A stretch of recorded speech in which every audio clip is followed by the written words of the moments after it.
They laughed when I showed up. Not all of them, just enough to make it sting. A wave of snickers, raised eyebrows, and sideways stare spread like spilled fuel, needing only a spark. I stood in the entrance of the marble-floored lobby, the gold emblem of her company gleaming behind the front desk. Someone offered me a flute of champagne. I didn't take it. Then came the punchline. "Well, look who it is, Mr. 1 Minute." The laughter was louder this time. Someone from marketing even sputtered their drink. And right on cue, he walked in. The man who once sat 2 cubicles down in accounting before. She made him her creative director. Bronze, self-satisfied, the kind who thinks aftershave masks a lack of integrity. He didn't bother looking at me when he spoke. "Get this joke of a man out of here." Security. I didn't move. I looked at her, my wife, glass paws mid-sip, guilt creeping behind a smirk. I memorized the moment. The way her lips twitched when she didn't expect me to come. The way her eyes couldn't meet mine. I walked away without saying a word. And from that day on, nothing was taken from me without a price. It hadn't always been like this. I met Sophia in the battered lobby of a scrappy startup I backed 10 years ago. Fresh out of grad school, sharp mind, sharper tongue, and a way of looking through you and liking what she saw. I was growing my second company. She added color to a life that had been black and white. We built everything together, worldwide travel, candlelit dinners beside spreadsheets.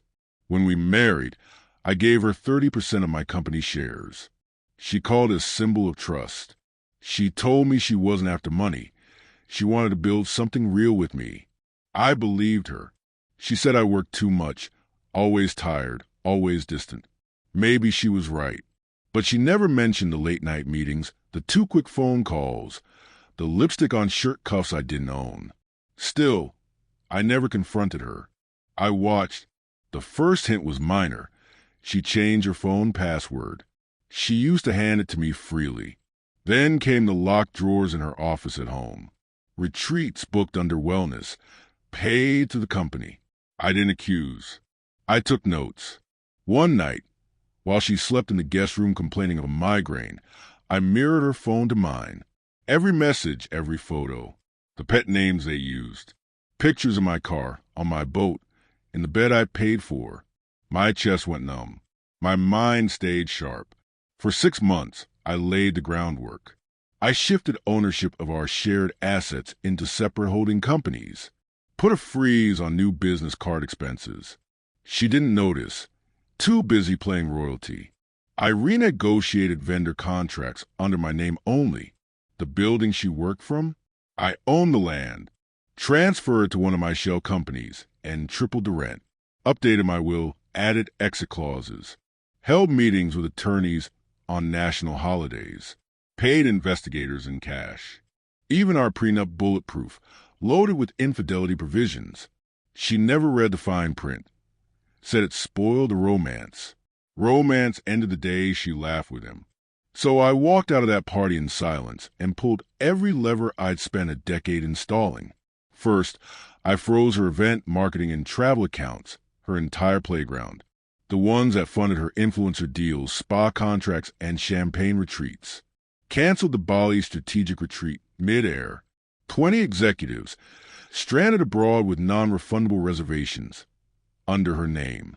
Not mine. Then came the board meeting. I held 70% of the company. The moment I withdrew my equity, $97 million, was the moment the structure caved in. Vendors called. Contract imploded. Creditors panicked. Partnerships dissolved. She arrived at the office the next morning to chaos. Employees yelling, screens blacked out, doors locked. That's when the calls began.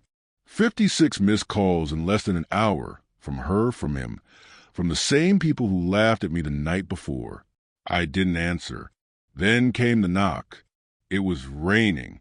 She stood outside my penthouse, heels unstable, dress drenched, mascara bleeding. No longer the image of power. Just a woman finally realizing the ground under her was paper thin.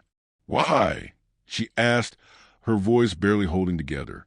I stepped aside, letting her in not out of mercy but command. She looked around. Nothing had changed. Photos on the walls. The familiar scent of vanilla and sandalwood. Our life untouched, like a ghost house. You humiliated me in front of everyone, she whispered. I turned slowly. And you betrayed me in front of no one. I corrected the imbalance. She sank onto the couch, told me she didn't mean to hurt me, that it just happened, that it wasn't love, that she thought I'd stopped caring. I let her talk. Then I gave her the envelope. Inside, divorce documents. Notarized. A full dossier, proof of her affair, financial irregularities, emails, hotel records. Her signature already affixed under legal delegation. Court approved. Done before she even walked through the door. Her lover? Fired that day. He went online crying sabotage.